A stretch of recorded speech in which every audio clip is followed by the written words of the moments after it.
Okay. Hello, we're calling the meeting to order for the Board of Education. For this evening, we're going to go into executive session. All in favor?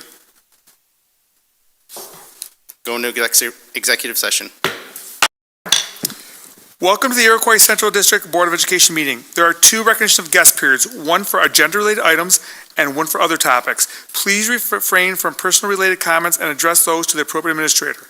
To speak, fill out the proper form and submit it to the district clerk. Public comment is limited to 15 minutes total, with each speaker allowed up to 3 minutes. This meeting is held in public rather than a public meeting, and while we won't engage in dialogue tonight, we are listening. This meeting is live streamed and the recording will be posted online.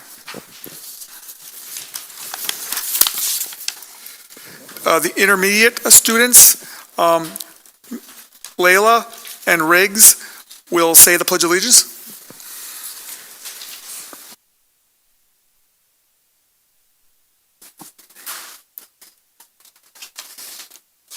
I pledge allegiance to the flag of the United States of America and to the republic for which it stands, one nation, under God, indivisible, for liberty and justice for all.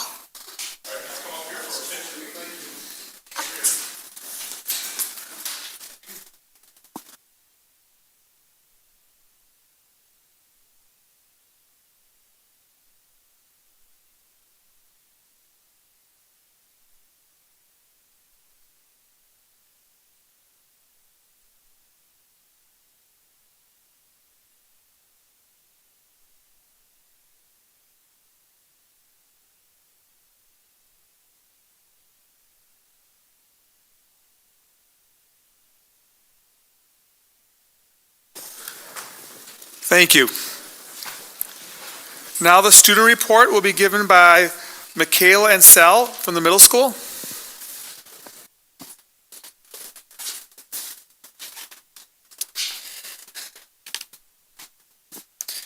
Good evening. We're excited to share some highlights from our middle school this fall. Community service. First, our Teams in Action group participated in their annual food drive for Danny's Helping Hands Food Pantry. The goal was surpassed by collecting a total of 1,192 food items, supporting families in our local communities. Congratulations to Mrs. Persinger's home base, this year's top collector with 160 items. Special recognition also goes to Mrs. Pollinger, Mrs. Ferger, and Mrs. Dundon, whose home bases each collected close to or over 100 items. Stream update. In 7th grade, students have started their cardboard arcade projects, designing and building creative arcade-style games out of cardboard and recycled materials. In 8th grade, students recently finished their mini golf course projects. Each group built a playable mini golf hole, and teachers even joined in to play. Both of these projects have been a fun way to practice engineering, problem-solving, and teamwork. In addition to our building-wide Student of the Month program, a few of our teams have a student spotlight celebrating academic achievement, effort, kindness, or for displaying one of our guidelines for success. This allows teachers to celebrate the many wonderful things students do on a more personal level. Recognized students receive prizes, an ice cream coupon, certificate, and a spot on our student spotlight board. Finally, our school therapy dog, Walter, just celebrated his 5th birthday on November 11th. He took the day off to rest, but he was back for the usual Walter Wednesday visits. Overall, it's been a busy and exciting fall, and we're proud of the ways our students are learning, creating, and supporting one another. Thank you for listening to our update.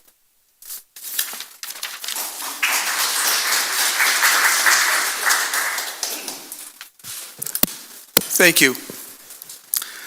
Now we will go to our board discussion and news worth sharing, and the intermediate school will present their results and goals.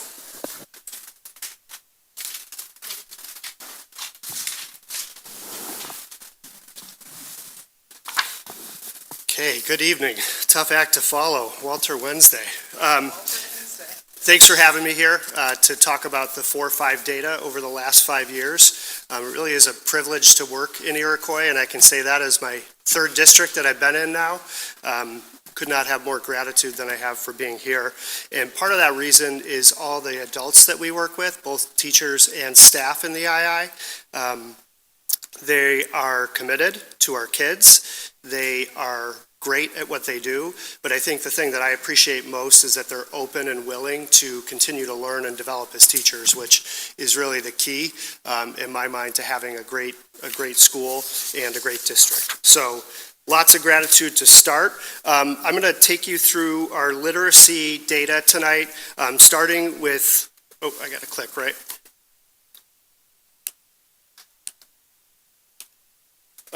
Starting with just a broad overview of what we're looking at in terms of metrics. So you had the primary principals here in October, and they talked to you about Ames Web data, and they also talked to you about third grade ELA and math data. For the II, we have both of those tests in both grades, ELA and math in fourth and fifth. And then in fifth grade, there's also a science test.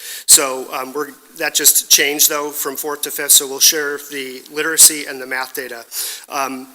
I think achievement is great, and we should always go for achievement and have high goals and high expectations. To my mind, having a growth mindset is really important too, and building that in kids is a winner, as well as, you know, teaching them to strive for their best and achieve in terms of personal records. At the II, the other thing that we really want to focus on is the whole child, because, you know, we can't just get caught up in numbers and you know, have kids thinking only about achievement or a score on a test. We want them to come in every single day. We want them to feel good about the school that they're coming to. We want them to feel connected. We want them to feel like they're seen and they're heard. And, you know, that's where a lot of intentionality comes into play, and trying to bring kids to that leadership position, because ultimately they need to become leaders of their own education.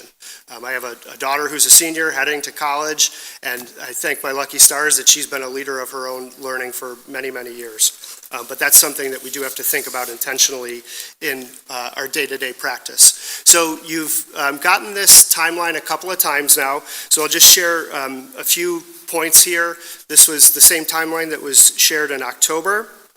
And the thing that I would point out to everybody is a strong correlation between when professional development started here in structured reading and achievement, not only at 4-5, but in the primaries as well.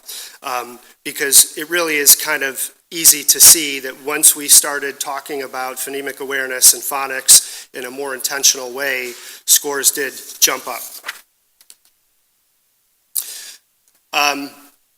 A major part of that is Orton-Gillingham, so that started in 22-23. Sometimes it's referred to as OG, and I will tell you, I went through OG in my first full week here, so I had a few days, I got acclimated, and then I was right in the throes of Orton-Gillingham training, and I was a secondary teacher of social studies, so I was neither an English teacher nor an elementary teacher, and OG was pretty intense.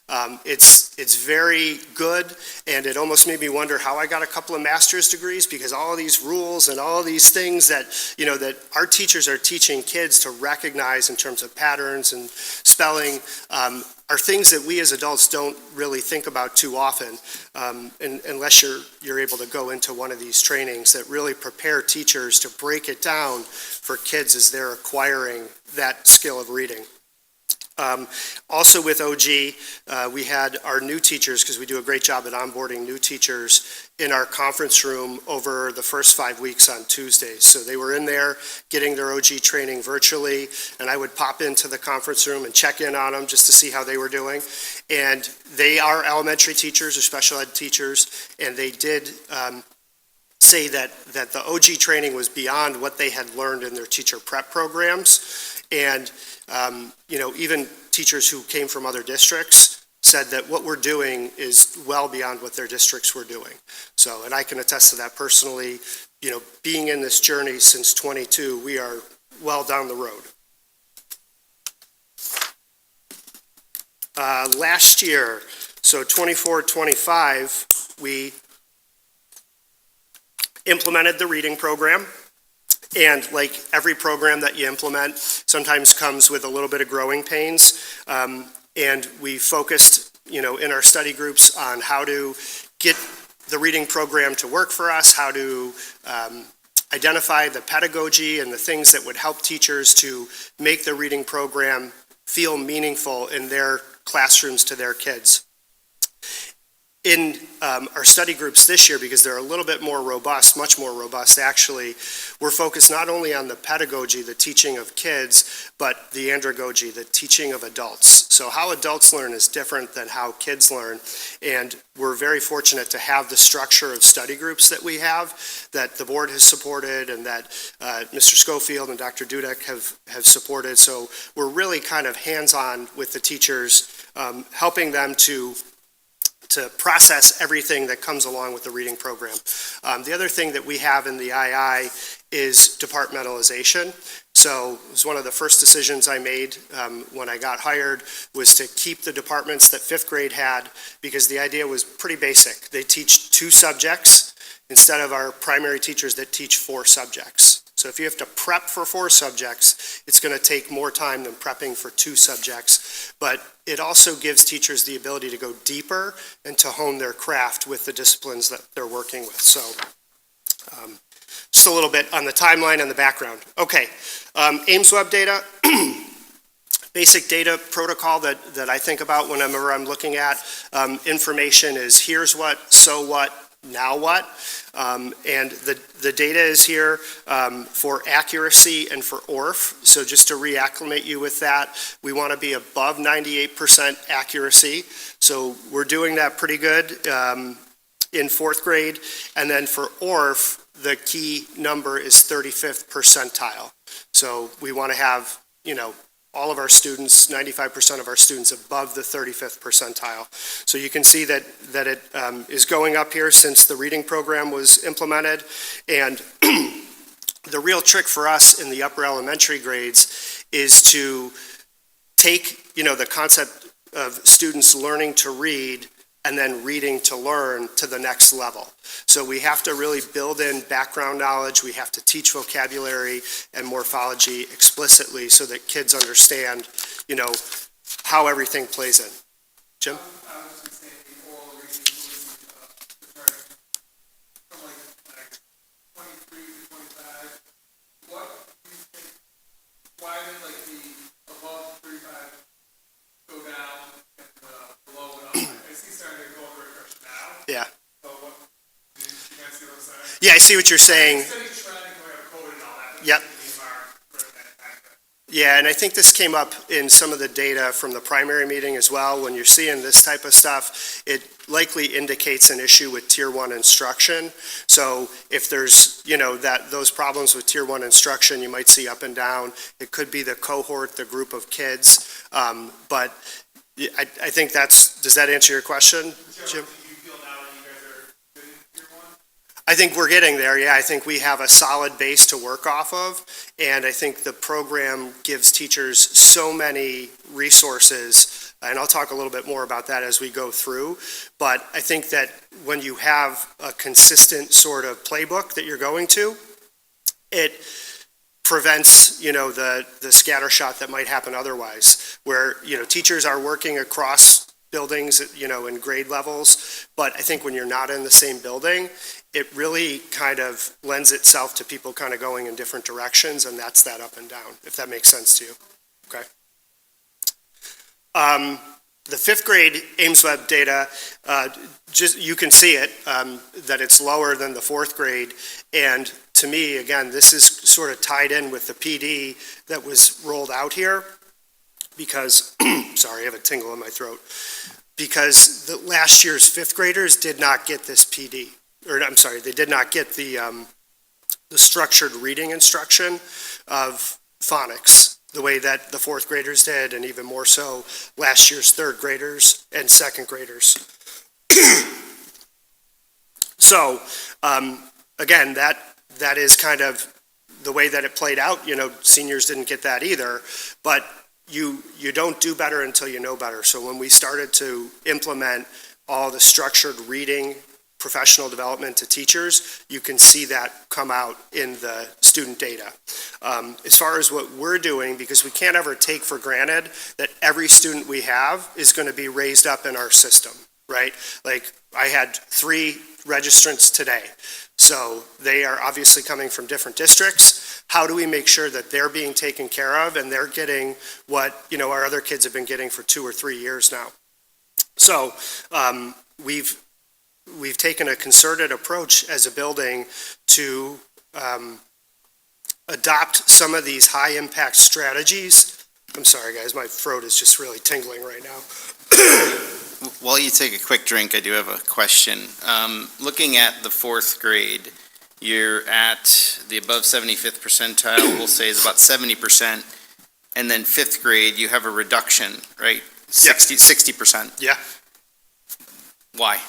Yeah, so that's kind of what I was just laying out there as I was choking. The 5th graders last year, so that's what this data is, 5th graders last year did not receive that structured instruction, that intentional instruction in phonemic awareness and phonics. So when the PD rolled out starting in '22, the 5th graders were just sort of beyond that, because it started in pockets in '22, '23, and then U-Fly was adopted '23, '24, and that hit from K to 2, and that group of kids was just beyond the reach of that, if that makes sense. So was it just that one group of kids? Well, it's every group, that group and every group ahead of them. Because I'm looking at the 4th grade, right? And that seems to be trending around 70%. It dips in spring of '24 down to 60, which then matches a bit of what 5th grade would be. So it's trending down, then trending back up. But it seems like 5th grade is pretty steady across the board with no incremental change. Steadily lower. It does dip up or point up a little bit right at the end, right? Like from 24 to 25. So that would be, it's marginal. I guess Single digit percentage points at best. It's margin of error, right? Yeah. But yes, those are kids who did not receive, the U-Fly and the the benefit of the Orton-Gillingham that the teachers had got. Under the 4-year span that the data has, right? You got it, yeah. Okay. I have one. So if 5th grade's behind, what is the plan for when they get to 6th grade for them to try to catch up?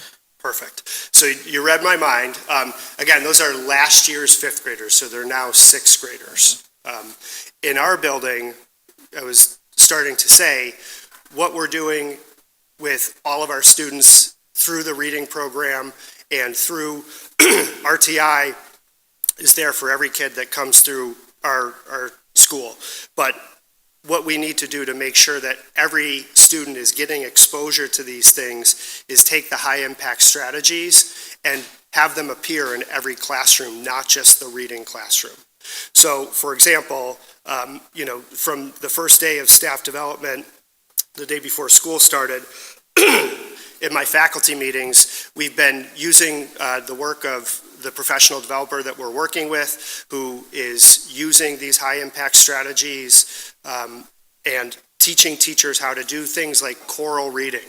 And it's amazing because I walk around the building now and I just see, I walk by classrooms and the entire class is reading, whether it's directions, whether it's one singular question, maybe it's a sentence in a paragraph. Choral reading is a high-impact strategy because students are not only saying it, but they're hearing it. So there's choral reading, there's close reading, which again is designed to help kids to stay engaged with the learning. So the teacher will read a passage and then pause, and the students will read the word. Does that make sense? It's kind of like fill in the blank. Repeated reading, and there's other high-impact strategies that we're really focused on in terms of making the learning clear for students with our learning intentions and our success criteria. So what does the teacher intend to teach, and what will the student need to do to be successful, to show and demonstrate that they're hitting the mark, if you will. I did have a chance to send a survey out to the staff a couple of weeks ago and was super pleasantly surprised because so many of them responded, made it anonymous, and I said, don't hold back, tell me the truth. We need to know if these things are working, if you're doing them, if you're not. there's no harm in you saying, that you don't care for them or whatever. And I would say the results I got, A, in terms of respondents, and B, in terms of the feedback, was really, really positive. Like, things are happening, these reading strategies are happening in the music classroom, in the art classroom. So to me, that's like how you make a system really function, even if it's only for 2 grades, but it doesn't take for granted the gaps that kids might have. It's helping to lift, rising tide lifting all boats. Ryan, Yeah.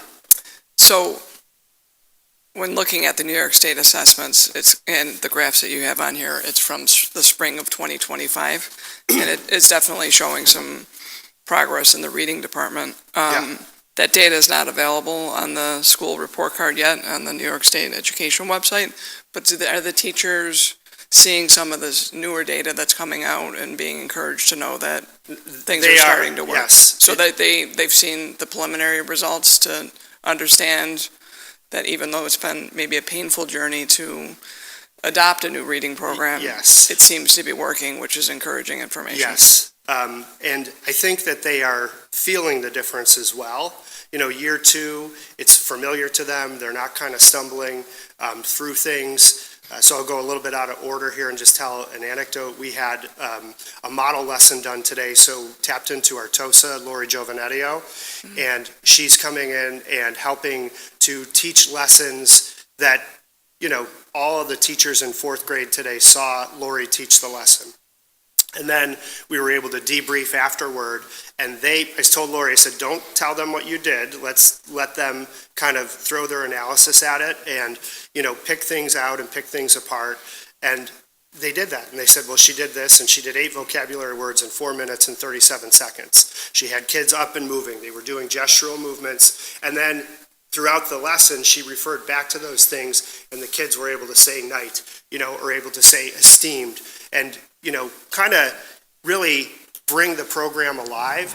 And I think that that's what I'm talking about with the andragogy, that teachers need to be able to get knee deep in this stuff, take this vast body of information, which is the program, and figure out what works for them. How do they render it down so that it works for them? And in addition to that, they're collaborating with each other.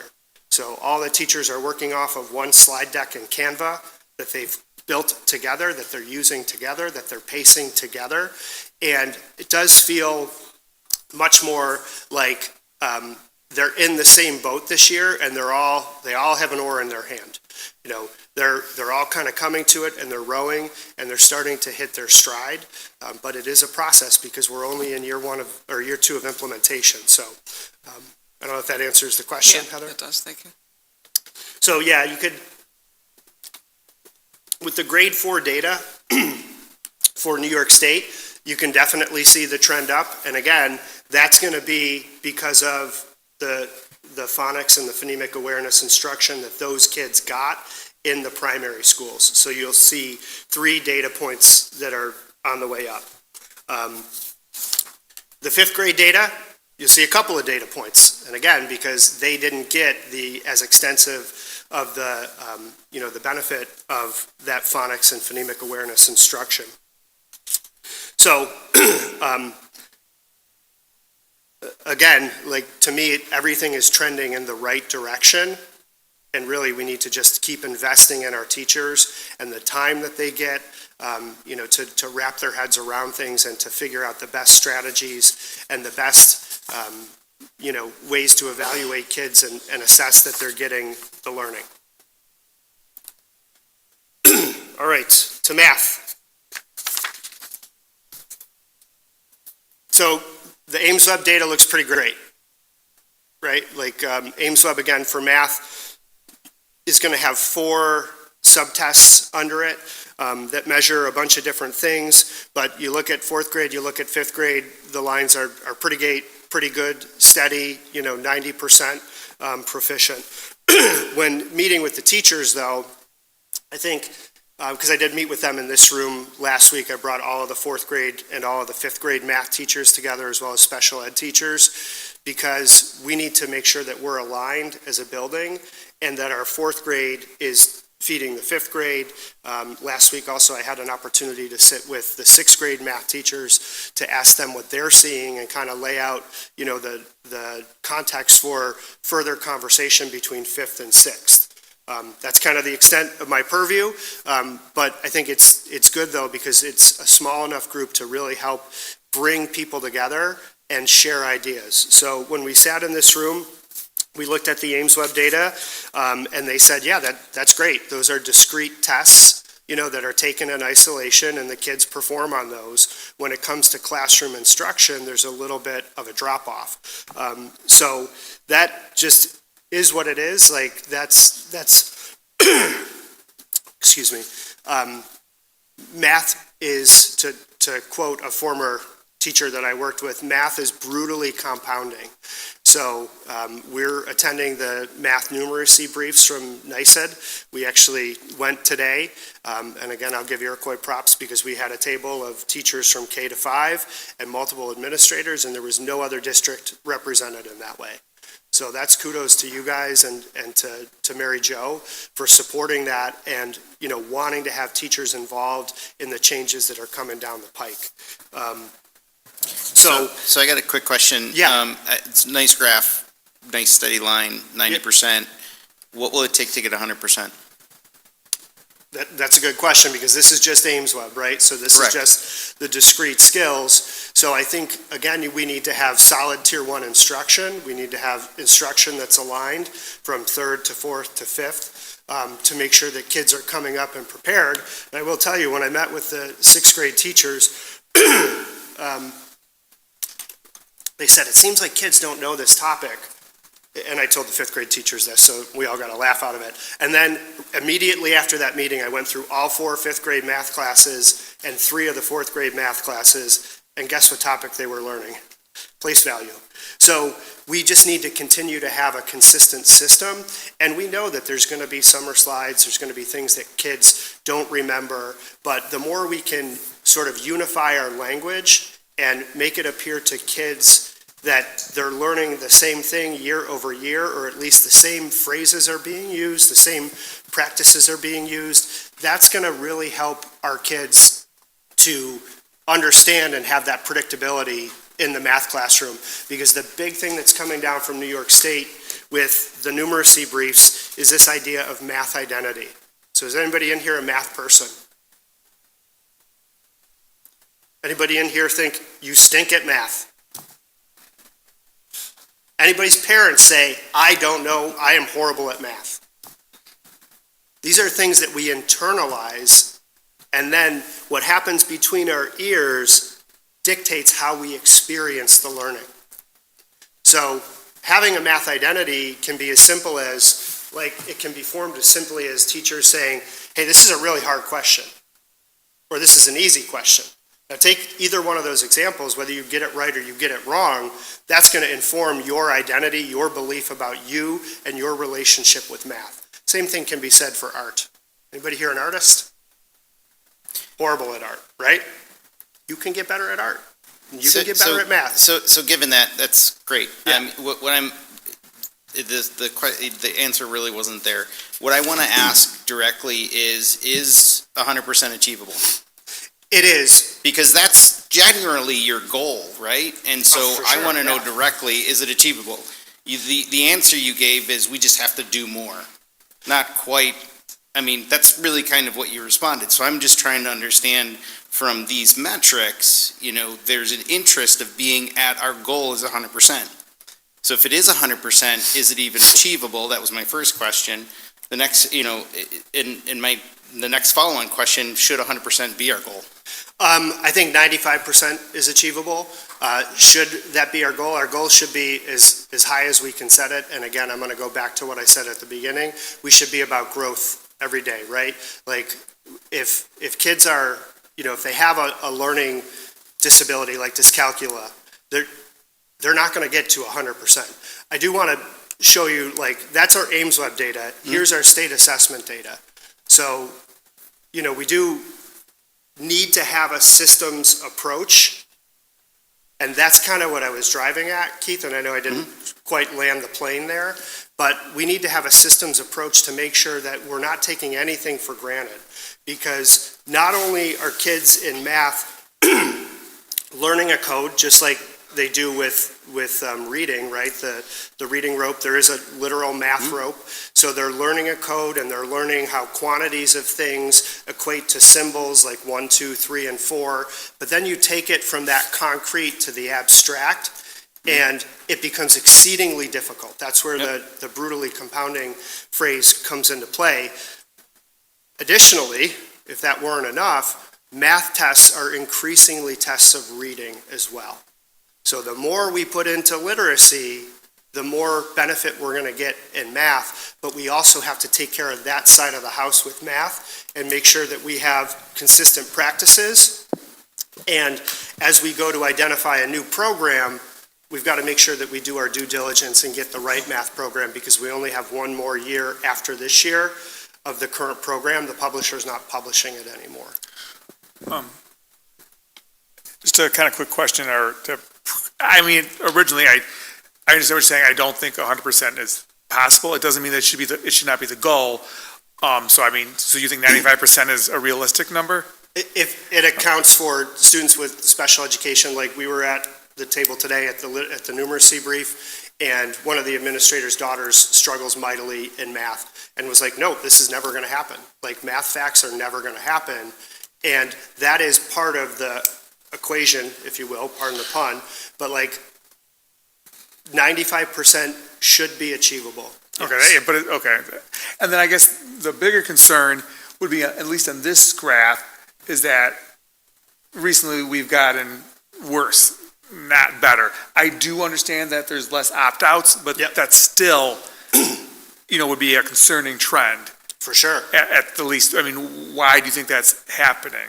That was the same question I posed to the math teachers, and when we met, and that was part of the reason that we did meet, just to make sure that we're as aligned as possible, or we go down that road. And they attributed it to reading level. The testing environment, computer-based testing is different than how it's happening in some classes with protractors and rulers and things like that. Kids don't want to scroll all the way down.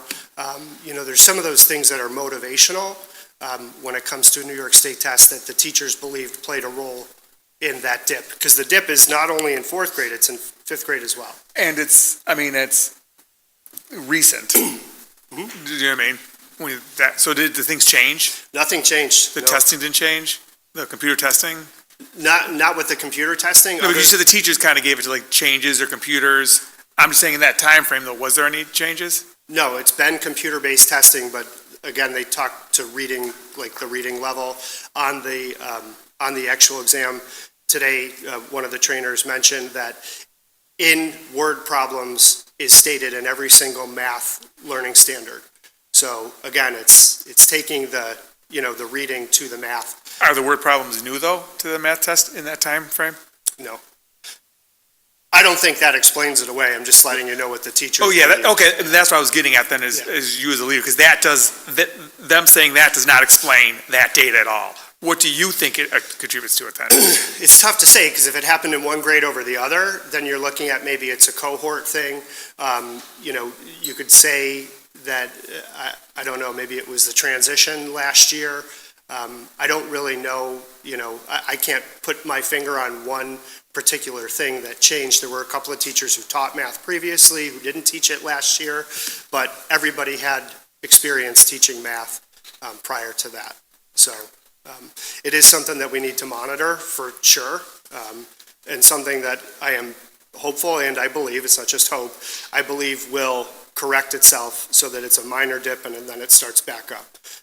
Again, if we go back to a lot of the reading strategies and things that I've been talking about. Is it fair to say then it's on your radar? Oh my God. And you're working on that?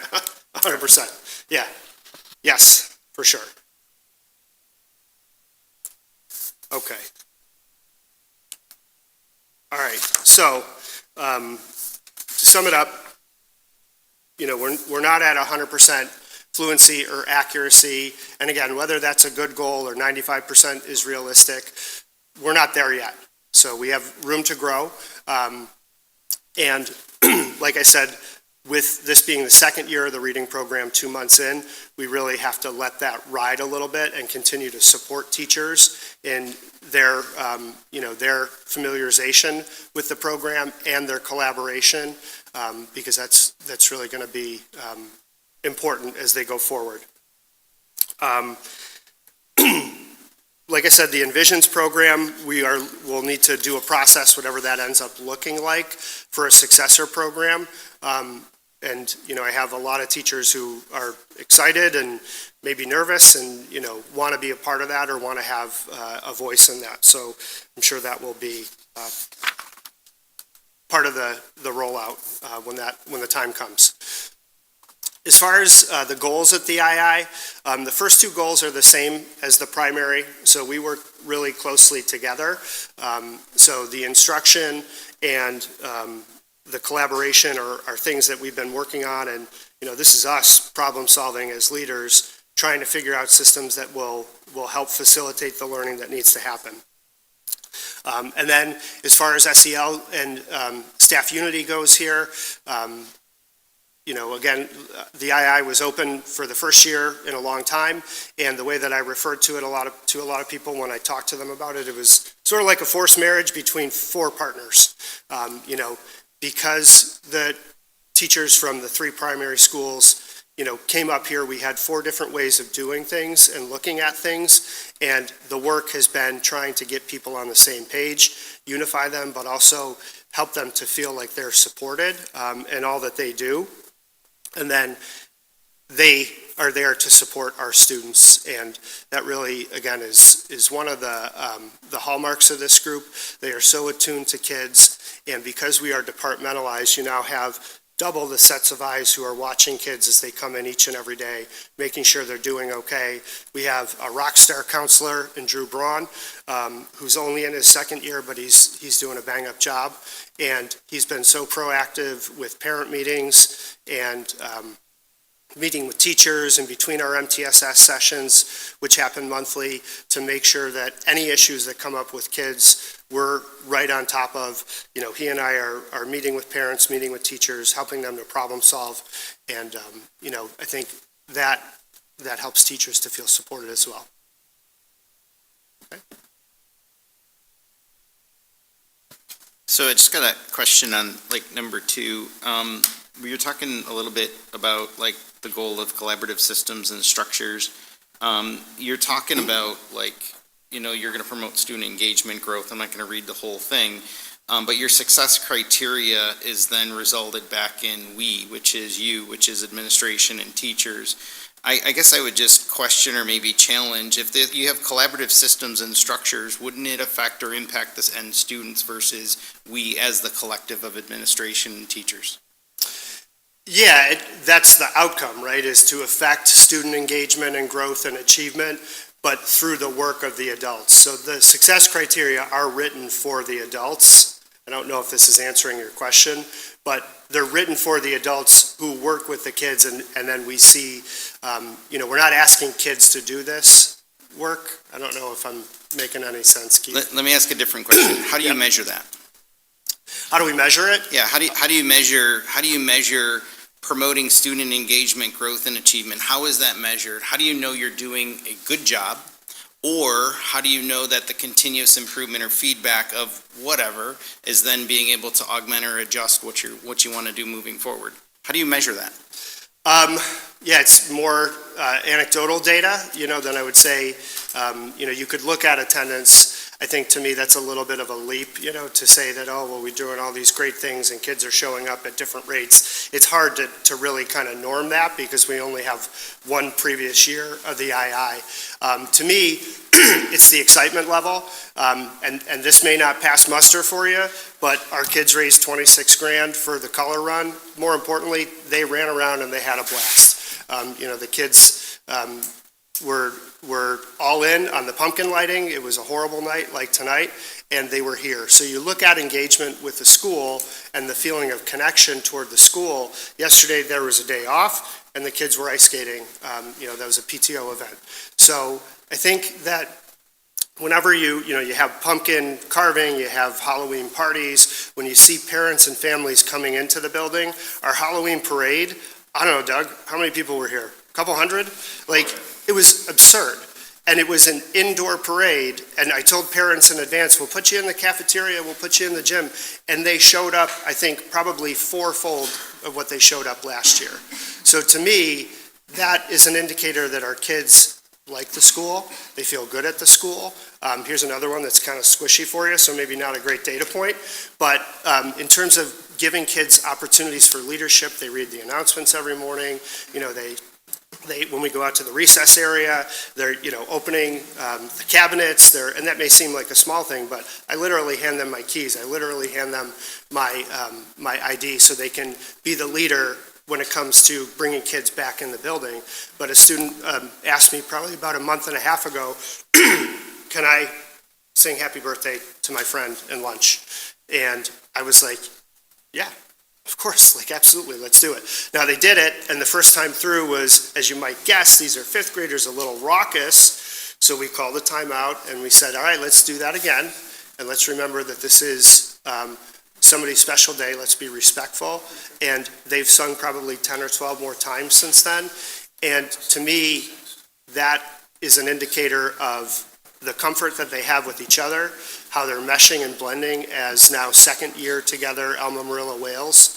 And, I think our students feel good in our building.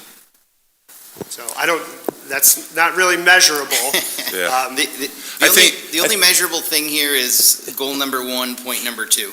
That's the only thing that you have in there is measurable. However, I do not want to dismiss all of the great activities you're doing. That's not my point of questioning. I do want to make sure, though, that if there are goals of 25, 26, that some of it's measurable. How do you know you're doing a good job, right? We're going against Ames Webb and we're going against all the metrics that are there. How do you apply them, right? And the way I read this last slide is it's all you in the group. It's not kid focused. And so, because it's in that area and it's really tough to measure. That's how I'm reading it. So, and I get that. Again, these are the same goals that the primaries have, but what I would say when it comes to the success criteria, we can measure those. I can give you the increase, I can give you the meeting dates and the times that we've collaborated. I can give you, all the things that our counselor has done. I can give you a number of, we had 2 CPS calls today. So being on the ball with that stuff and then being also able to quantify that is very doable. So yeah, maybe in the learning intention there, which is promote student engagement, I hear what you're saying. Yeah. But I do think that the success criteria are absolutely measurable. Okay. And what I was going to say, because I think how I'm going to look at it using these, because the other ones have it, and I think you asked on goal under the success criteria, the first bullet is, what I heard him say is, all the teachers are working together, Carvana? No. Canva.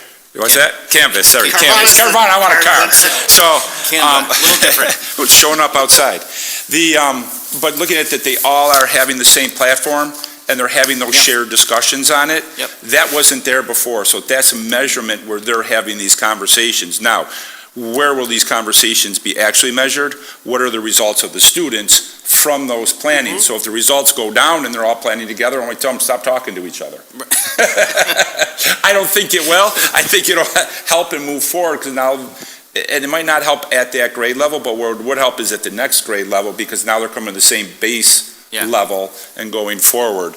You look at the third one, participate in ongoing discussion to refine practices based on student needs programs. That's where you're talking about, Drew, and addressing the needs of the students. So how many students do we have going home, or students or teachers are having trouble in the classroom, or do they have where they can go out of the classroom and get the support they need? Yep.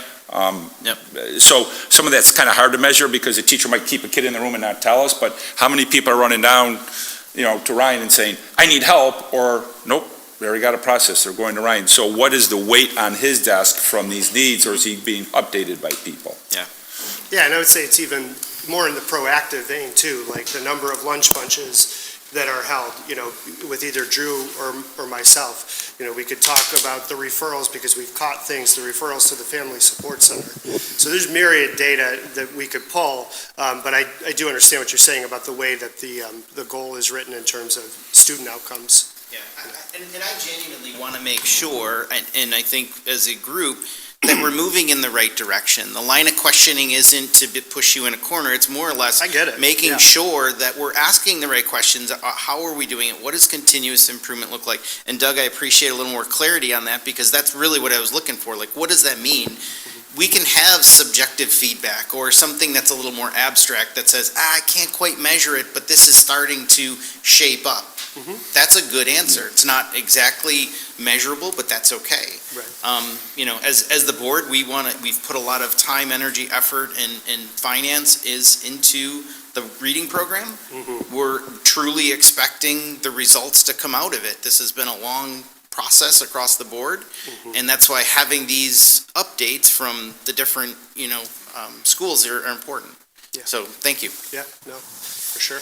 I have a question, and it's not necessarily about our test scores, but something we're not really talking about as a board as far as the school report card goes is absenteeism.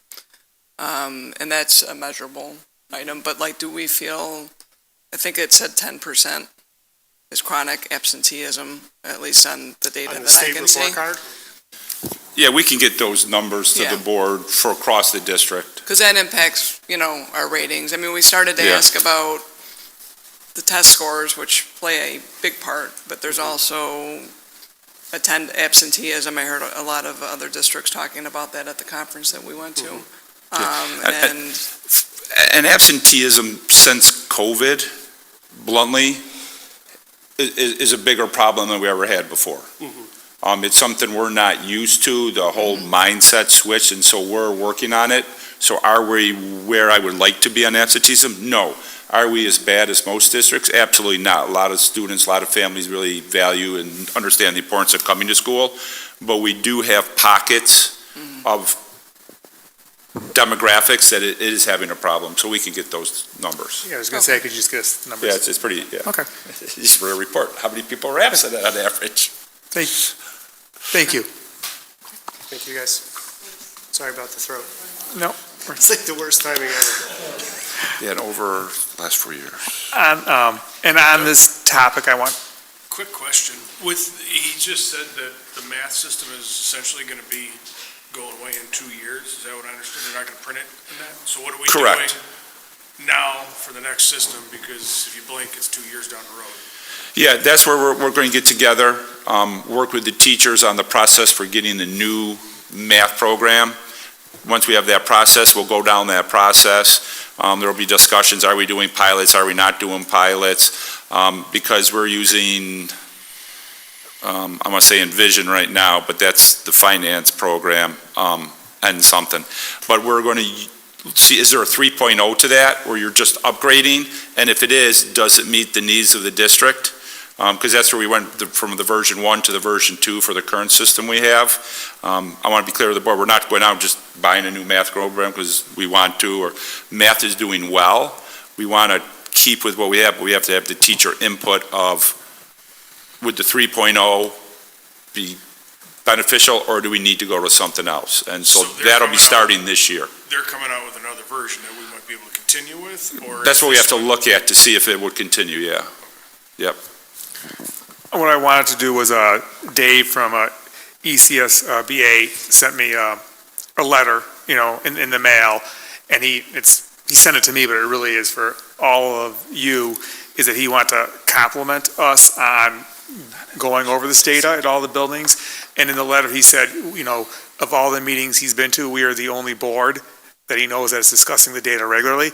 So I just, he noticed that, and he sent me a letter, and it's not just me, it's all of you guys. So, and accountability and responsibility is a big part of it. So I just wanted to say thank you. Going on to the board representative for the IFA negotiations, the next contract, we have usually two board members? Two board members. One's absent. sorry, I keep turning my mic off. In case one's absent, the other one can be there, and then they can report back to the board. There'll be a point, probably December, John and I will give information to the board in executive session about aspects of the contract, and then get feedback from the board of what do we think, like, financially we can withstand. Since it's negotiations, that's all an executive session. And so the board will be coming back, the board members could come back and report out on that, or I report out and they make sure I'm reporting accurately what's going on. This is the district when I came here, there always were board members, and we've never changed that practice. I don't see why we would change that practice. So, I think it's a good practice. Yeah. I think it was my first year of being on the board. The question was asked, who's, well, so Chuck and I were representatives, and we primarily, both of us went, just because it was my most people first are there for time, the but most it part. is quite time-consuming. so I was just gonna say, that's the question. Keep in mind, it's 4 to 6 generally tends to be the time. Wasn't that usually we met 4 to 6, right around there, right after Yeah, and school? I would say we probably met A lot. 15 to 20 times. Oh, easily. So that being said, we're looking for 2 volunteers who can do it. When does it start? It'll start in January. We haven't set a January date yet, so what'll happen, and whoever the 2 reps, I'll get kind of their schedule. Then we meet, we have a lawyer that sits with us too, the district lawyer. And then we'll exchange some dates with the union, so when they can meet. Then we have our first meeting in January. At that meeting, we'll set out 2 or 3 dates from there, anywhere from 2 to 4. And we all collaboratively decide on the dates there, and then you just keep moving forward with as many as you need, but we don't want to set 20 dates, because if you can get it done in 5, why set 20? And I gotta say, the union's very good. We don't come in with pie-in-the-sky ideas either side. We come in trying to play in the infield, being realistic of where we are, what the economy is, what the district can afford, and then work from there. Because really, it's problem solving. We're trying to,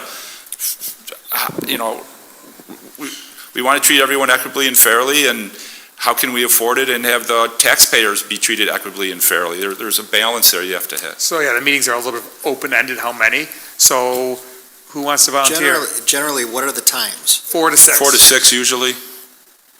I mean, if the 2 people couldn't make it till 4:30, I would talk to the union, but, the elementary's done about 3:30 with the students, so at Wales, for them to drive up here, is right about 4 it starts. We try to keep it to about 2 hours. Might go a little longer if we're almost done with a topic, so you don't have to pick up again, or it might stop earlier, or if we finish it in a nice spot, I keep looking to Heather because she was there, make sure I'm portraying accurately. It was about once a week, right? Or twice?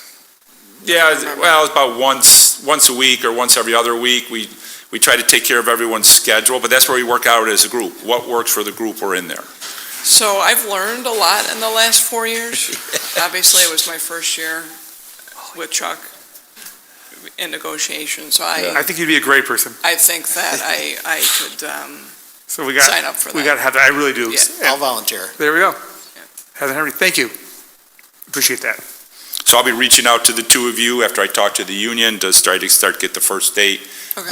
It'll be ground rules, and then selecting dates, and we'll also look at MOAs, because until we exchange packages, those are things we've already discussed, negotiated, and then where they're going in the contract and stuff. And is there negotiations going on in this coming year for CSEA?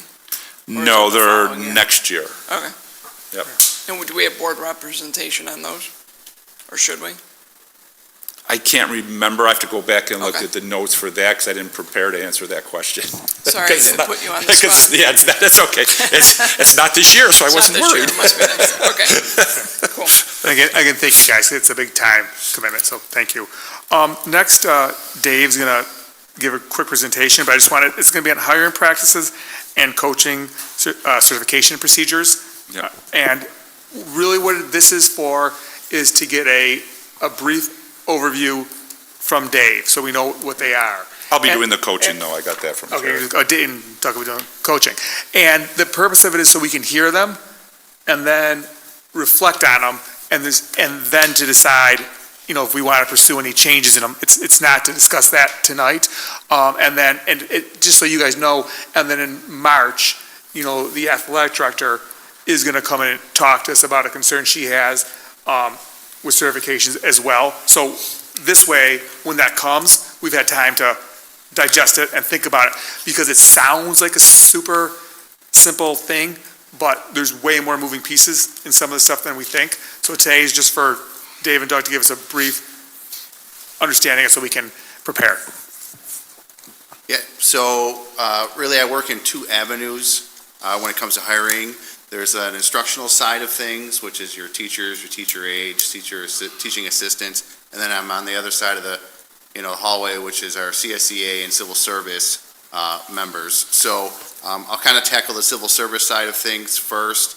What we'll usually do is we'll post internally for that, because sometimes there might be someone who wants to transfer. So if I've got, for example, a maintenance mechanic helper who's on second shift and a first shift position opens up, they might want to transfer into that. So then we kind of move that first, so then I kind of know where the position will land. Moving from that, if it's a competitive position, for an example, a senior clerk typist, that person is required to take an exam through civil service. We have to then, if no one transfers in, then we have to canvass that position. So we send out canvass letters to those folks that have taken the exam. If I get 3 or more back, then I have to then go through the list and work through that list and hire somebody through those top 3. And the way they will rank people is by score. So the higher that you have the score, I have to take the top 3 scores. So if I've got 200s and a 90, I've got to work through the 100s and the 90s. If somebody has a 70 and accepts that they want to apply for the position, they're what we consider unreachable. So we have to work through that process. If less than 2 people accept the position or accept the letters to possibly interview for the position, then... Less than 3. I meant less than 3. I was thinking 2 in my head. Yeah. Then I don't have to go off the list. It's what's known as breaking the list, and then I could go outside of the list and then repost, and then anyone who does not have the exam or hold that title is allowed to interview for the position. They then are required, a little bit of a caveat to this, they are required then at some point, if they are the successful candidate, they have to sit and take the exam, and the same process would happen for them again, is if I'd have to canvass again, they've got to have a pretty high score that I could reach them. However, you'll see tonight in the board agenda, there's a HELPS program that Civil Service has brought into place. What that does is I could now hire somebody provisionally in one of those competitive positions, and through that and kind of checking off some boxes, they could not have to be required to sit and take the exam anymore, so they could go from provisionally to be fully hired through that program, which is really a great program for us. They're not sure how long it's going to last. When we met with them, they kind of told us, try and get as many people on board as you can, because it could be here for a year, it could be here for a year and a half. So is that delaying the certification, or just saying that you don't need it at all? You don't have to sit for the exam then. At all? Yep. Okay. So in civil service, there's, better way, in people that go through the civil service testing, you don't get a certification. You have job experiences that qualify you. You take a test to show you have competency, and then you're available to be hired if you're in the top 3. What this does is, if we break the list, or there's no test been given in a long time, you meet the qualifications, I can hire you, and you do this program, this helps program. You can forego taking the test to show competency because you've done it through this helps, and now you're on as a permanent person, whereas before, we'd hire people on, they had to go take the test, they weren't in the top 3, so we had to fire them and hire somebody else, even though they were doing a great job for us. They're being canvassed by all school districts, correct? Correct. Correct. It's not just. Yes, not just us. Yep. On the backside of that, there's non-competitive positions. So I mentioned earlier the maintenance mechanic helpers. Those are not, there's not an exam that's required to that. So then we could we can hire anybody in that sense. So once those things kind of get worked out, the committee is then put together. It depends on, for example, if I'm looking for a senior clerk typist in the high school, that committee is going to start to be made up mainly of, administrators there and those folks within that building. So I work with the building administrator to get the committees together. The committees get together, interview everybody. The committee decides who the successful candidate is. There's usually kind of a little bit of a gap within theirs. Then I could call references and do reference checks before that person is offered that position and then ultimately brought to the Board of Education for their approval. On the other side of the avenue is my instructional side, which I said was the teachers and teacher aides and teacher assistants. We have to post contractually, internally, and externally for 5 days. Sometimes in that process, I might get a transfer where I might have a elementary teacher, for example, that wants to transfer out of Wales, that the position's in Alma, and they could transfer into Alma, possibly. That then opens up the position at Wales. The positions are posted. We go through right now Applicant Tracker, which is an online service that we use. We're moving it to another one called School Spring recently, or soon. We're just putting all that together to start moving into that one. All the applications are reviewed by myself, the building administrator. There's kind of two levels to this. If we have more than 8 candidates, what we'll do is we'll do screening interviews. Those are 15-minute screening interviews to try and narrow down that number. We then take that number that we end up with, which is usually in and around 8 candidates. We tried to narrow it down. That moves on to the full committee. Then that has the building administrators, another building administrator from another level up or below them, assistant superintendent, teachers, and myself. That's the full committee. The full committee then interviews everybody. The full committee then decides then who's going to move on to the demo lesson. The full committee then selects them, watches the demo lessons, and then they make a suggestion as a committee who will then move on to interview with the superintendent. Through that process, we're calling references and going through that process. So it's kind of a quick flash of the process. There's obviously steps in getting things together as we go through everything. And There's background checks too, right? Everybody has to, in order to work in a school district, you have to be fingerprinted. So we check all their fingerprints prior to any, getting to any of these processes. And then do we validate like previous employers? Or just reference checks, the people that they provide to call just to validate that they're Iroquois potential material to come into our district? So do we do that, or do we just call the people on their reference list? It depends. We work primarily off of the reference list we have. If I have a reputable source at another district that I feel is, I could reach out to, I sometimes might do that, but there's a liability on their end if I call them and they're not on their official reference list and they say share disparaging things. There's a liability, and we've even spoke with the school attorneys regarding this. There's a liability on their end for defamation of character if they're sharing information, and they're not on, their official reference list. I mean, isn't that a big, huge, ridiculous red flag if your previous employer is not on your reference list?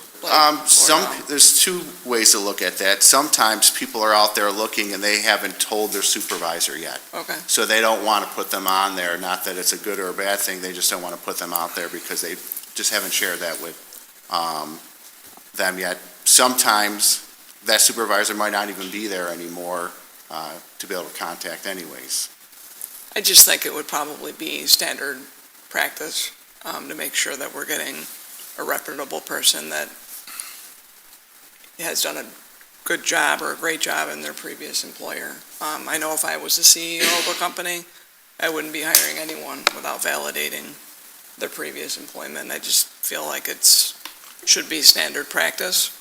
Has it ever been a practice at Iroquois? It's never been a standard practice, so you use some keywords in there. Validating and getting a reference are two different things.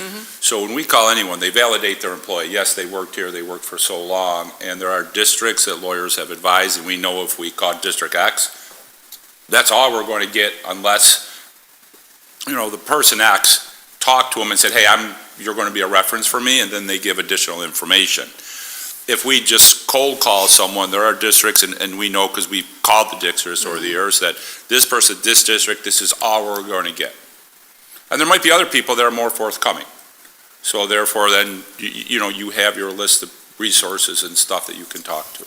Is there a written policy on how we handle those things, or is it just the way it's It's done? not there's no policy stating it. It's a required? practice of what we're doing, yeah. Okay. So that's where Jim would say you can discuss it later. So if you want to create a policy that this is what we do, then we'll follow the policy.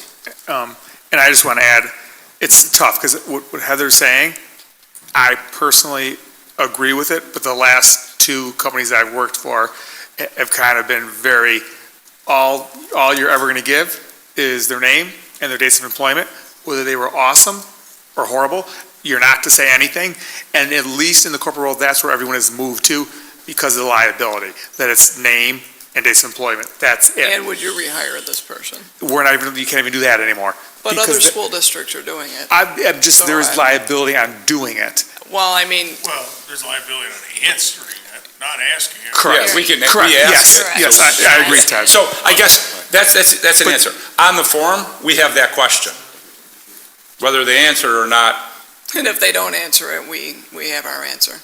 it- I mean, that's. Yes and no, I mean. we will take that into consideration, because Okay. I don't want to legally say, yes, that's a Yeah, red agreed. flag for And somebody. that's why we're discussing. And this is why, yes, Yeah. if we want to add that at some I guess point. this is a mousetrap we should work on improving, because, Charlie Manson could come up with 3 people that say he should be handling kittens on a regular basis, let him work at, the SPCA. Anybody can come up with 3 good people. Or 3 people are willing to lie. Yeah. And that's where- They view them as good in their eyes, and that's good enough. Yeah. I But know. that shouldn't be good enough for us. I know they got away from, I don't know here, but generally, people got away from doing references at one point in time, and now it seems to be more of a standard practice again, so I think maybe We never could revisit. Yeah. Well, to be fair, We've always references, called for references yes, it's the, that are on their list. Are you at a place that we're comfortable calling to talk? Because there are people who, I know if we call them, no matter if I call them on record, off record, or wherever, But we oh, they're all great. Everyone that works there is great. No matter what, they're great. I know other places that no matter when you call them, everyone's terrible. Everyone's terrible. So you have to understand who you're talking to. Well, you could set a standard and say it has to be like 2 previous employers or a supervisor from a previous place, and then you could have standard questions that are sent to everybody, and then whether they answer them or not, that's what I think Heather's getting at. I think Yeah. there's that level, which I appreciate, right? Follow the process. Here's the 10 questions. Yeah. And then answer them. The challenge that I've had in my experience, similar to Jim, is there's some subjectivity to a hire, right?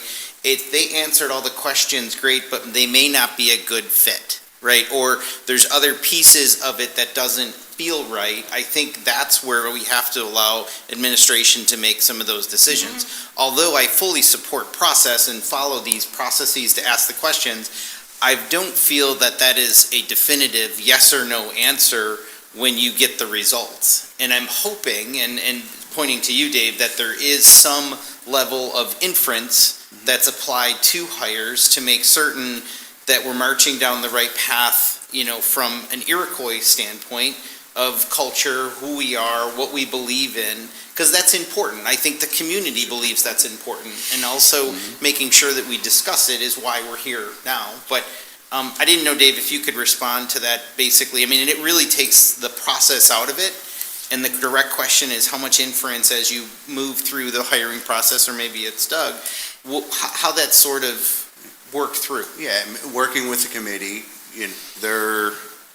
what whether we're looking at the resume or we're asking questions, that's all part of our conversation that we have within, the confidential committee itself with each candidate. If there's red flags, if there's where were they for 2 years here? What's going on with that? So we as a committee have those conversations in that confidential setting. And then just a follow-up, because I think it's worth following up on, because I do think it's important, but my concern is going to remain the same. Because like what Heather said, are they eligible for rehire? And if they don't answer, we have our answer. Could you reach out to lawyers to see if there's any liability in there? Because that's my concern. Liability for us asking the question? No, if we ask it and it's not answered, and then we don't hire that person, Oh, I got are it. we opening ourselves up? And that is the concern I have, and I think that answer could be a yes. But like I said, we're not rewriting the policy tonight or procedure, we're just collecting I information. mean, it's good to double check, but I do know administrators in other districts that follow a list, and that's part of their questions. No, I That just need is clarity. one of our questions on Yeah. our list for references. Yeah, That but I is- mean, if the three references are your three And neighbors that, you hang out with, they're not gonna know what your work And- ethic is. no. And I And- just wanna make sure that we have the cream of the crop people that will fit into our culture. And that's kinda just, Well, in all transparency too, we've had people who we've called references and they said, yep, we'd hire them back, we'd have them, and it wasn't a good marriage here at Iroquois, and we went our separate ways, and there's other Right. teachers. Part of the process too is there's a probationary period, there's a 10-year period. Right. Right. yeah.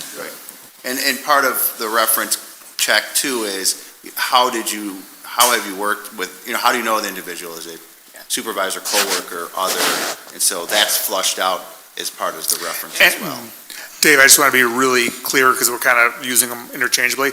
My question to you on that is not the reference, it's to the past Right. employer. If I call the past employer and they just give me a blanketed answer, they work from here to here, and then I don't hire that individual, is there a liability on the district? Yes, Because we don't- that's my concern. Yep, okay, no problem. Yeah, I never thought of that question.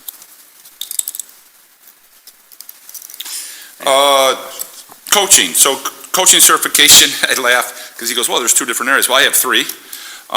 So what you have are the certified PE teachers. So if you're a certified PE teacher, in order to coach any sport, you need CPR, AED, first aid, and concussion protocol. That's it. And you can coach any sport. If you're a certified teacher, category 2, what you have to do is CPR, first aid, concussion, same thing. And then you also have to take a philosophy course through SED or an equivalent through NFHS with you have the first 2 years of coaching. So you could coach a year, you could actually coach 2 years without it, but then in the third year, if you don't have it, you're out. So that's a tracking issue. You also have to take. The AED and the CPR, is that annual? Just out of I curiosity? think it depends on the course you take. Professional is 2 years. Okay. I believe it's 2 years for that. AED and first aid, CPR, all that, I think it's all 2-year. Okay. Because Mine's, I take it annually, but I know my certification's for 2 years for what I The do. third one Yeah. is going to be for volunteers, right, for volunteer coaching? No, that's non-certified teachers. Okay. Volunteer coaching is what Carrie's going to come in and talk about March, because that's a whole different category. So we're talking about the coaches that are out there right now. Not Okay. that as a volunteer, you don't Non-volunteer. coach. And this is our personal practice for the school. Yes. This is the law, Okay, and it's that's our what I practice wanna and the make law, sure. yeah. Okay. Yep. So then you have the other one is health sciences and theory techniques, and you have 5 years to do that.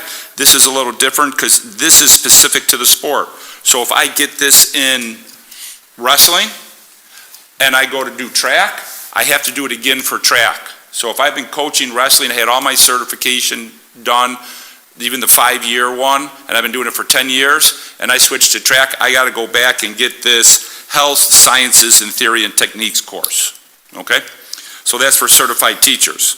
Now you have non-certified teachers. So non-certified teachers have to go through the whole hiring process that Dave talked about. Fingerprints, hiring packet, DASA course, SAVE course, child abuse course, and now you get into your CPR, first aid, concussion, and then your philosophy, the 2-year course and the 5-year course.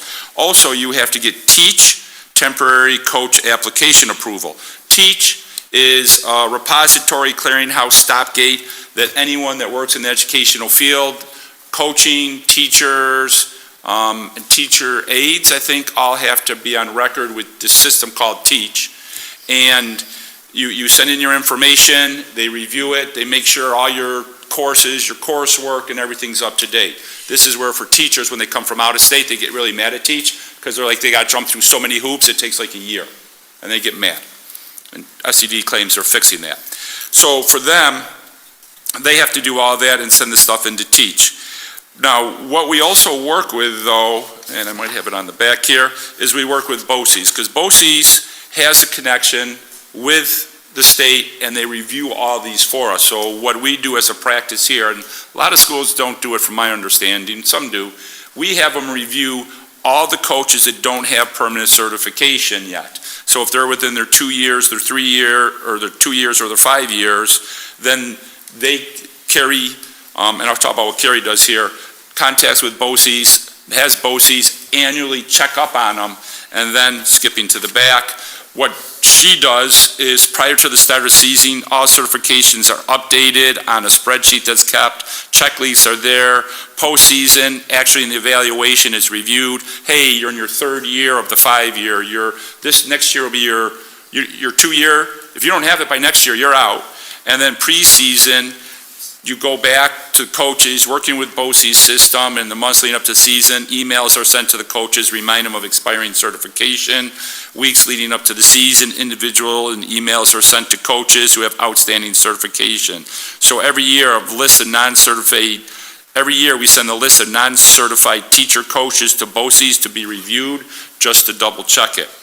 Now, where we ran into trouble this year is in 2024, for the cheer coaches only, so this is stuff for everybody has to have, but now when cheerleaders became a sport in 2024, I think they came a sport before that, there's a U.S. chair safety course that they have to take every 4 years, and the U.S. chairs rules course, that's every year they have to update that because they do modifications, and the update is not as long as the first one, and that's where it's really interesting because I spent some time looking into it, and this is where I have Carrie now working with the section, because how do ADs get this information? Is it done out at meetings and stuff? And so when you look for the 2 cheer ones, they are only in the handbook. They are not anywhere in the state. BOCES didn't even know about it because we ran the list through BOCES. Everyone said it was okay. So I have her working with, I want to say commissioner, but that's not executive director, of how this can be better. So therefore, how are all, like you have a new, like we're talking about new teachers and getting trainings and stuff. You have a new AD. How do they know even what they're looking for? You know, and that's just not cheering. That's even for the other ones that are within 2 years and 5 years. Because if you have someone that's been coaching there, oh, they've been coaching here for 3-4 years already, a new AD, if they don't know what they're doing, could let them keep coaching. So I think there needs to be some fix with that. Well, go ahead. So I was going to say, I mean, to sum that up, because I think it's important, is that there is no system in the section or in the state, if, whether it's cheer or if ping pong, all of a sudden requires their own certification, there's no way to track that or communicate that out. So I think what you're saying is that Carrie's, or the athletic director is working with the section to find out a way so we can have that information, because all schools don't have it. So the ones with the cheer coaches, the section didn't even know about, the state didn't even know they existed. So But it's in our policy though, and I can't find the exact number to say that we have to do what New York State. Oh, no, you're absolutely right. It's in our policy. We have to do what New York State says. And it says right in there that the certification's required. So how Is do we- required. So and that's where that's where other schools even get into trouble over time, because if you have someone who's coaching and they're not following what the state does, they're not doing all these checks, then you could get in trouble. Where we get in trouble here is how was this put out in specific for cheerleading, and it was put in the handbook, but there's a handbook for every single sport, and I personally don't think that that's a good way for the state to put out a change in something. I think, and they send an email, it should go out blanketed. I I get an email every Friday from the state about changes, and I'll take a section of it, send it to John, send it to Dave, send it to Carrie. These are the things that should be in there, so that it's communicated out, so people know the changes. But you're right, it says the coaches need to have these. Now, all our coaches now are all current, have all the coaching courses they need, and that's why I think, let's face it, SED is always changing things. Sections are always changing requirements, and that's why it has to be a clear communication, so that we can follow and make sure they're having it. And I'm not making excuses for anyone. Our administration should know of what's in there. Because And, presumably Section 6 has meetings and things. yeah. I guess. And that's why I think it's a great word to put it out. They actually have a required meeting for every AD to go to, and I think if they don't go to it, the punishment is you can't compete in sectionals. So you have every AD The there. opportunity to do it. Tell them, do a handout. Yeah. Because what happens is if you get a complaint, it gets filed back to the section. And the section then has to make rules. Did you follow the right practice or not? Usually eligibility is the big one they have trouble with. There's always, did this person play? In fact, even here, years ago, unfortunately, we lost a championship in one sport because at the end of the season, there was a kid that was claimed ineligible, went through the whole system. This was 15 years ago, we'll say, and they were deemed ineligible.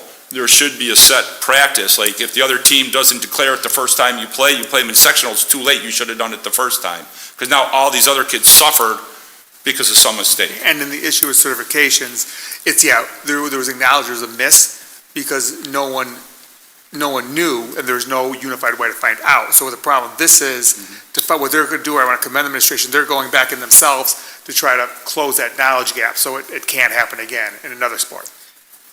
Are you Then saying that's there's no place to look that up anywhere? Isn't that Where what we finally found it was in the handbook.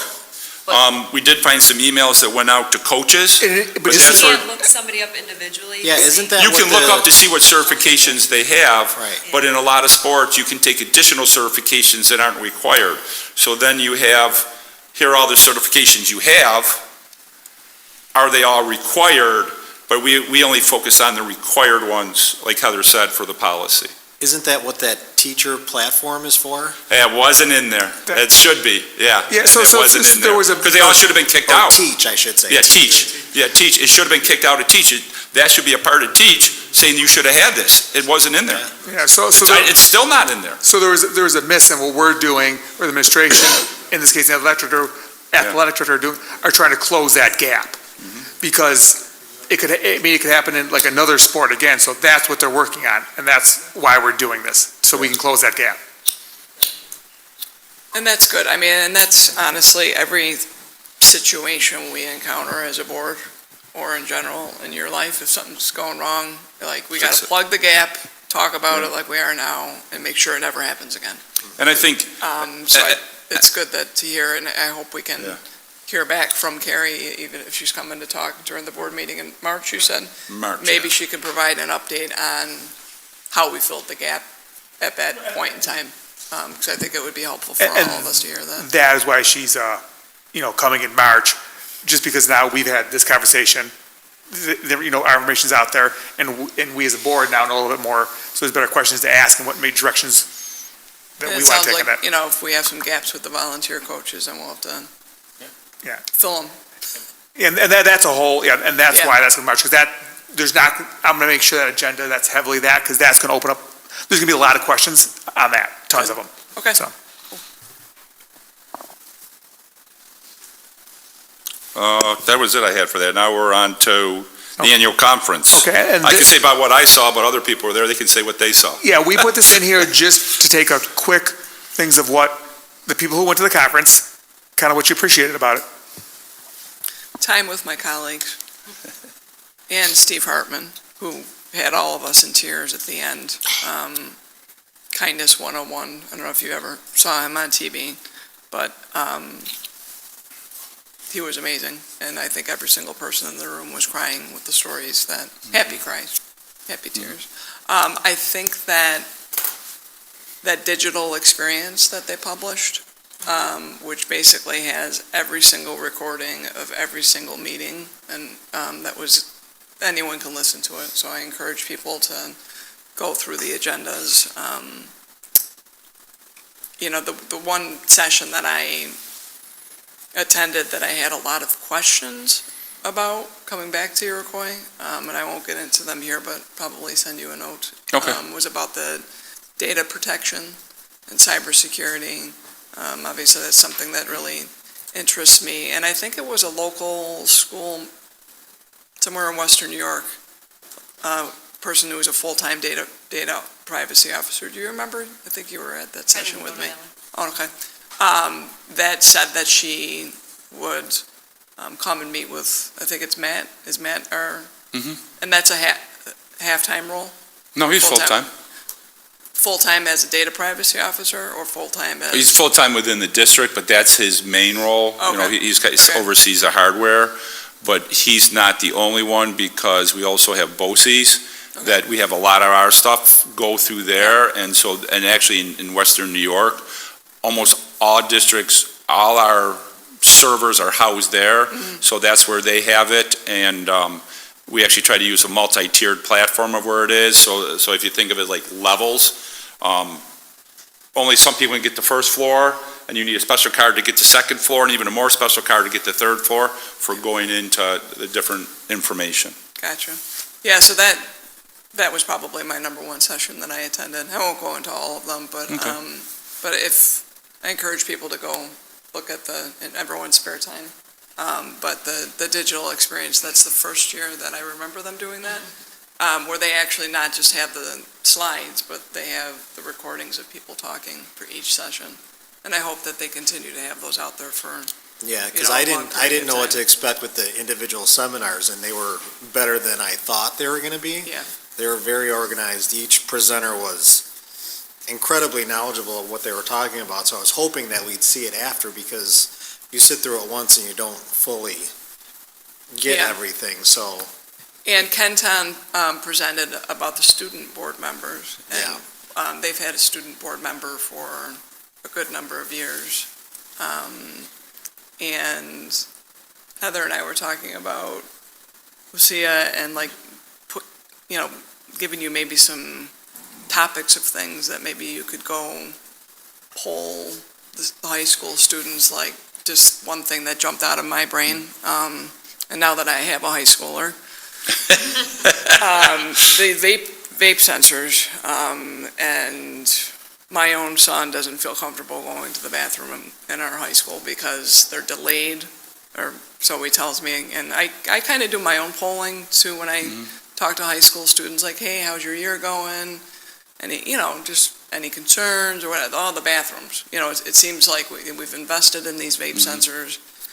They seem to still maybe are delayed or not working as expected. At least this is what I'm hearing, to the point where our students don't feel comfortable going to the bathroom, which is awful. So, I'm not tasking you to do anything, but I know like Kenton will have their student board member.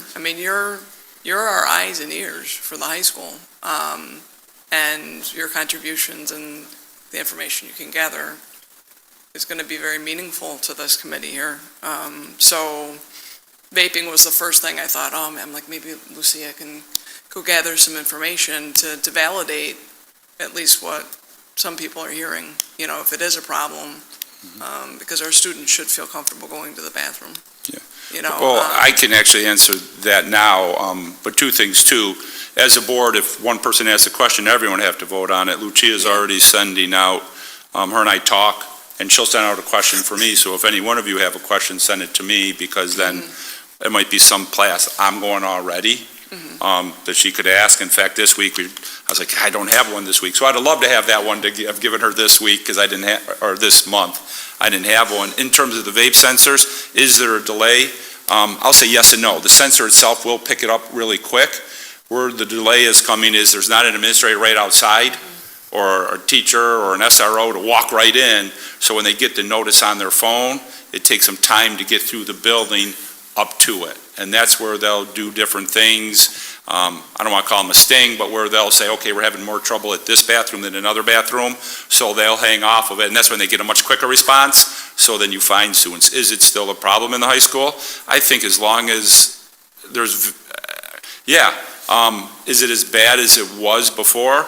No, but there's still a problem. We do know of students that we believe are chronic people. That's one of the things at one of my sessions they were talking about was searching. How well can you, oh no, sorry, that was at a different conference I was at. But how much can you search a student for a vape before they're standing there in an inappropriate fashion? So I was actually talking about using metal detectors. Because now do you have anything on you? No, okay, let's do a metal detector. Okay, what's beeping here? What's there? I don't want to show you. Okay, let's call your parents and have them come in. Can they use the cameras at the time that the vape sensor went off to see who actually was in the bathroom? We can, but then there's 3 or 4 kids coming out, so is it everyone? I personally came walking through the high school down to the weight room Yeah, thing and passed by the girls' bathroom right there, right outside the gym. Watched her go in, I was talking to Mr. Payne, and when I came out, she came scurrying out of there and the vape sensor went off. and that's where, so if we have one person, we can do that. So that's why we love the single-use bathrooms, because they're really easy to say, well, there's no one else in there with you. And I'd actually like to have more single-use bathrooms in the district rather than the gang ones. Yeah. For that reason, because, hey, I have a vape today, come on, guys, let's go. So we have one vape, but all 3 of us take a hit off of it. Well, was it all 3 or not? I have nothing on me, I have nothing on me. And that's where the problem, and, you might be in there with us and you don't even like us, but the 4 of us come out now, so is it the 3 or the 4 of us? So they'll also look at the cameras, because if they see me, who they think is a vapor, and every time it goes off, I'm coming out, but once I'm with him, once I'm with him, once I'm with you, well, they know that it's probably me as somewhere as a leader of that mix. And that's the problem. That's why I say, yes, Yeah. it's still a problem Yeah. directly, because it's still going on. It's like a cat and mouse game right now. So I don't know how you feel about getting homework assignments from the board, but I know that Kenton, that's something that they are practicing. I think that they were using the cell phone as an example too, Yeah, that was the one I went reaching out to They the students, hey, how's, the cell phone policy going? Are we being consistent? Are students really keeping them in the lockers? Are people just still using them? But I feel like your voice, you asked a question last meeting, which was great, but I think that we'd like to hear more from you. And you're our eyes and our ears, right? And I think the meeting would probably be a lot more interesting if you were super excited about something that you asked us to, that you collected and you want to talk about it.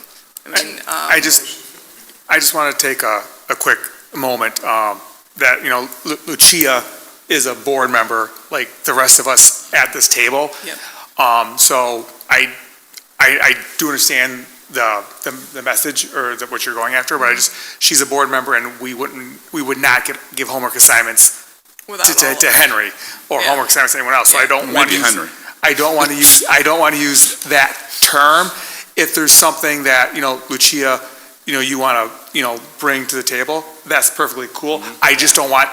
I really want to be super clear that we're not going to assign, I mean, if we discuss something collectively, I'm just bringing to the. That's why I brought up how her and I already have Yeah. something we're working on with stuff, so if Okay, the board as a good. whole has a discussion, and we gotta get information, that might be something I talked to her about, might be something I asked the SROs to get data on, because they should know their response time, how many are Yep. going off and how many they've responded to.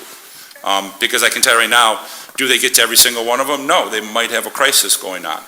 And then just in that same vein, just because I'm trying to parse this and cut this without, because I understand what you're saying, is with, I just want to use the terms of being our eyes and ears. She's, Lucia's a board member like the rest of us, so we all have eyes and ears, but I don't want to, she's our eyes and ears because she's not a spy for the board. No. So I just want to be that really. Is that how you took that? Well, I don't know if that's how No, but I people took might. it, but I don't want anyone to take it that way, and I don't want the student body to take it that way, because she's also, we represent the community, she's also a representative of the student students. body Yep. too. So I just make sure, I know this is a new role and we're all getting accustomed to it, but that's kind of how, Yeah. I mean, I view Lucia just like Bob Berry, and that she's a board member. Yeah, And acts the same way, so. Yeah. But yeah, Kenton just mentioned, they've been doing it for years and they have a means of doing it effectively. So maybe that's, is if she can access the digital experience too. I mean, it'd be interesting to listen to what they were saying. So. One of the things that was brought up at the cell phone ban is to review the policy quarterly and to involve the student board members. So that would be something I'd like to suggest to the board, is that we do that. I don't know what the next thing would be, but I mean, are you asking for the board to review the cell phone policy? They do it, there was a lot of best practices shared at that one. No, I mean, if the board wants to review the cell phone policy and, were doing it four people quarterly. agree, we can put it to discuss at the next They were doing meeting. it quarterly and what needed to be tweaked with the input from the student board member. You need double loaded auto to report back there, and it's fine. And, Input to the changes in the if there needs to be. I mean, I think it's like all our policies. I mean, I guess it depends how you use that word. I don't know if I want to officially review it quarterly, but I think that, it's a first year of the policy. I think, Yeah, feedback from, I think that could be feedback would be okay from the I think administration. I could ask, the high school is doing their presentation next month. I could ask them if the board wanted to include a piece how they think the Yeah, I think that would be helpful. cell phone policy's going. I think so, and I'd want to know if the kids have them in their pockets. I can tell you right now, yes, some of them do, because I'll walk down the hall, ask them a question, and they'll go, see, here, Mr. Schofield, I can show you. And I'm like, oh, really? And they're like, oh yeah, I'm taking it to my locker. I go, good idea. So there have been corrections. Are kids taking it out and blatantly using it? I'd say for the majority, no, but that's a better question for the high school. Okay. When I walk around, I don't see kids on their cell phones. You know what I mean? Like, I walk by study halls, cafeterias and stuff. Now, could one maybe have it under the table that I don't see? Absolutely, but I don't see a blatant use around the building with it. I haven't heard teachers complaining about cell phone use in it. If she wants to, she'll tell me I'm wrong. I know she can if she wants to. Do students have cell phones on them during the day? I truly believe some do. Yeah. Yeah, I truly believe some do. And what are the consequences for that? I would have to go back to what the school set up, because like if a teacher sees it, they talk to them the first time, because remember, just for having a cell phone, you can't have a consequence, it has to be for insubordination. So Okay, they have a set, do you know what it is offhand? Because I don't remember. I think the first time they see you with it, it's like they take you back to your locker and make sure it's put in your locker. And then I want to say that's the same for the second. And then the third is a meeting with administrators and Mr. Yeah, and I think when the teachers see in the room, they have, first time they tell you can't have it again, and then there's a step there when the teachers see it too. Has anyone seen you yet about the Not cell yet phone? about the cell phones. Okay.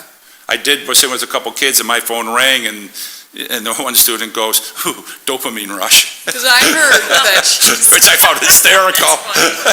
I heard some teachers just said, oh, it's okay to just put it in your pencil box or whatever, which is inconsistent with our policy. Our policy should be, it's supposed to be in their locker. And if Yeah. teachers are saying it's okay to have it in your Yeah, purse, they shouldn't be in it's okay that- to have it in your pocket, Yeah. it's not fair to the folks that are actually following the guidelines? No, and I do know that And- that's something the high school's been following up on with people. Okay. Because I meet with them every few weeks, and that was one of the things they were saying. Okay. But that was a couple weeks ago, so where it is today, I'd have to ask them Okay. about it. And the other point I want to make is we did get a demonstration by Diligent for board docs and what the enhancements are, and I Yeah. didn't know if it's possible if they could come in and show the rest of the board, because it does have a lot more functionality for community engagement. So just like being able to actually live stream our meetings and right there in board docs instead of separately, so Yeah, and then even references to the policy. references to Yeah. policy. They said, I'm going just to email what your board docs contact, and then they'll put us on the upgrade schedule. To upgrade board docs? Yeah, they're updated. Oh, okay. But there's different functionality, and we would have to take a look at what So the I costs guess is are the for board as a that. whole interested in looking at the upgrades to board docs and the different pretty cool, packages? Yeah, actually. it's worth really it. cool. Yeah. Okay. Well, no, one person can't, I gotta ask, make sure we have a group. And also, I think in general, just for awesome, useful, looking for. Yeah, I use it with other groups too, it's nice. And I think just a general, like with an upgrade, it'd be a good refresher for everyone. So you want a training, or you just want to look at what the upgrades are?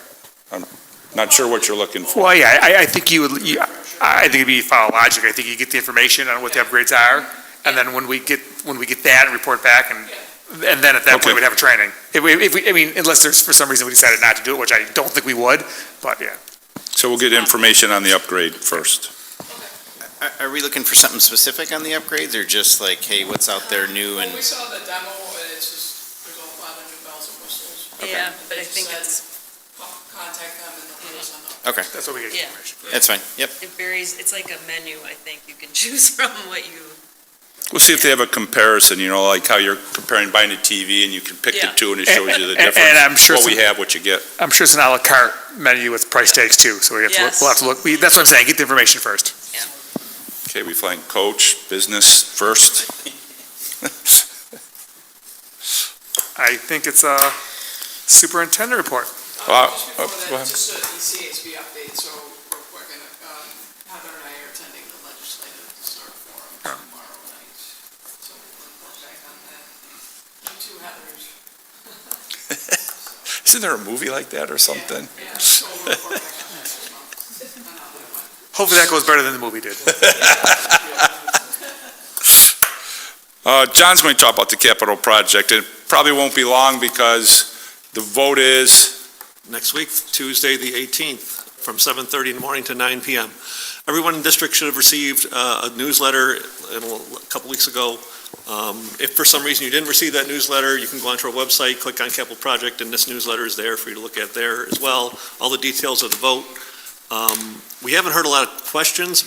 When you look at the last project we did across the street for the field, we received a lot of questions back then because everybody had an opinion on which way the field should be and what color the end zone should be and what lines are you going to put on there and drainage and all these things. We handled a lot of questions at that time. I think this project is really handling, if you own a home, you've seen the things that we're contending with this project. Everything that we're talking about is well beyond its useful life. If you have a house and you have a roof installed and they said it's going to be 15 years, you get to year 16, you don't necessarily buy a roof in year 16, but you start watching the roof, you start making little repairs, you start, things are changing, and you get to a point where if you don't fix the roof, you're going to have, mold in your attic, drywall damage. So we're at those points where we have to start do something. If you work at Wales or at Marilla, you know that we have issues with the heating systems there, and it's hard to get the heat in certain rooms. Our maintenance crew does a great job in working with that, but it's harder and harder to find parts for systems that are 50 years old plus. Harder and harder to find experts who work on those systems because they're not around anymore.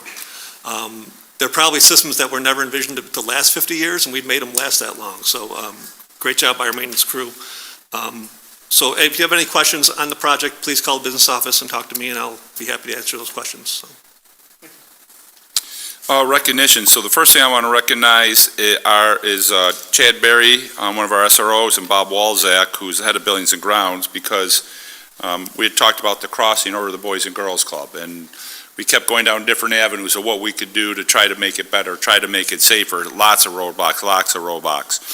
So Chad really kept working on it with the county, and we finally got to a point at least where we could get up, if you go there now, where there's a blinking light and a crosswalk where you press it and things flash more in your face. It's not a red light. I would have loved to put a red light there. We just could not get to that point there. And then after he finally was able to work with the county and make progress with there, Bob really worked well with the individual who installed it to get it installed as fast as we could get it installed. And Tracy over at the Boys and Girls Club working with us on it. That was a great partnership, as we've always had with the Boys and Girls Club. So I just want to bring that out to the public to make sure those were the two key players in there that just didn't let it stop and kept working on it for a long period of time. The next thing I want to recognize is the play. It was a great play. They really did a good job. I was at the matinee on Saturday, so I didn't get to see everyone that had a lead because they did a really interesting thing this time, and they had multiple people in multiple lead roles. So it was spectacular, the one I saw. I heard the other ones were spectacular too. Dawn was at one of them, so she filled me in on it. And so congratulations to everyone that participated in that. In fact, I'm really curious because typically the play doesn't sell as well as the musical, and they outsold music tickets from previous years for musicals. So that's a huge accomplishment, so congratulations. Team recognitions, ECIC Division Championships. I wasn't ready to say girls field hockey because it's always girls field hockey. Then there was girls volleyball, boys golf, girls soccer, girls tennis, girls swimming, and football. We should say boys football if we're saying girls field hockey. So boys football, first place, Division 2B. Section championships, boys cross country. Section runner-up, girls volleyball, girls cross country. State qualifiers, Chaz and boys cross countries, and Kaylee and girls cross country. Team still playing as of 8-6. I don't have my watch today. Or 11-6, sorry. I'm really doing well. 11-6 is boys volleyball was going to go to Eden. I believe that's where they ended their season. Boys football was on the 7th with the Iroquois. I believe they ended their girls swimming, had their sectional championships, and they won that, correct? For the girls swim? I remember them having the blue, but it's not on this list. The girls got patches, so congratulations to them. And the cross-country state championships is Friday at Queensbury High School. So that's what I have. Congratulations to everyone. Thank you. Dawn, do we have any guests? Okay. Now we're going to go into discussion of agenda items for the consensus agenda. The basic purpose of the consent agenda is to act upon routine matters in an expeditious manner. Items placed on the consent agenda are determined by the board president and vice president in cooperation with the superintendent and are those which are considered common to the operation of the district and normally require no special board discussion or debate. Board members have the ability and the responsibility of reviewing the consent agenda ahead of time. A board member may request that any item on the consent agenda be removed and inserted in an appropriate place on the regular agenda. The president will present the initial motion, followed by a request for a second motion. Is there a request to withdraw any items? Are there requests to add any items? Okay. Request a motion, never mind. I apologize, everyone. I'm making a motion to approve the consent agenda. Can I have a second? Second by Todd. All in favor? Shows all in favors, none opposed.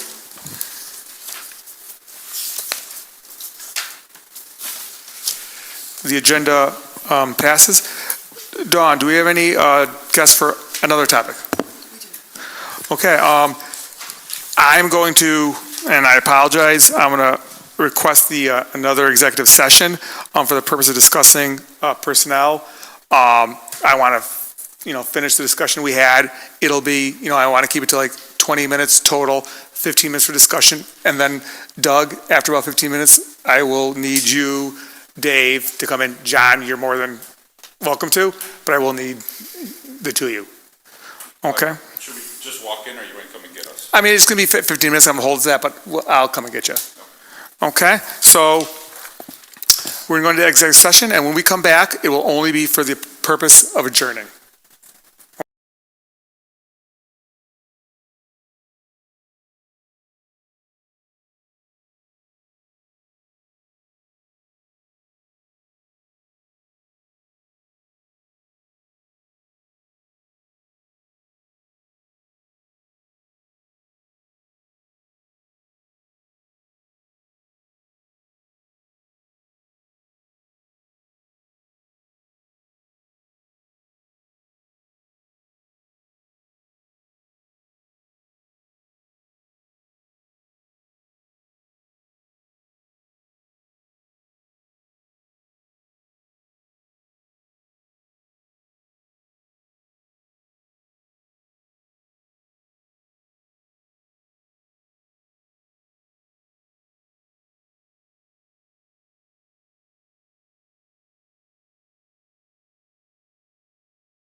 Okay.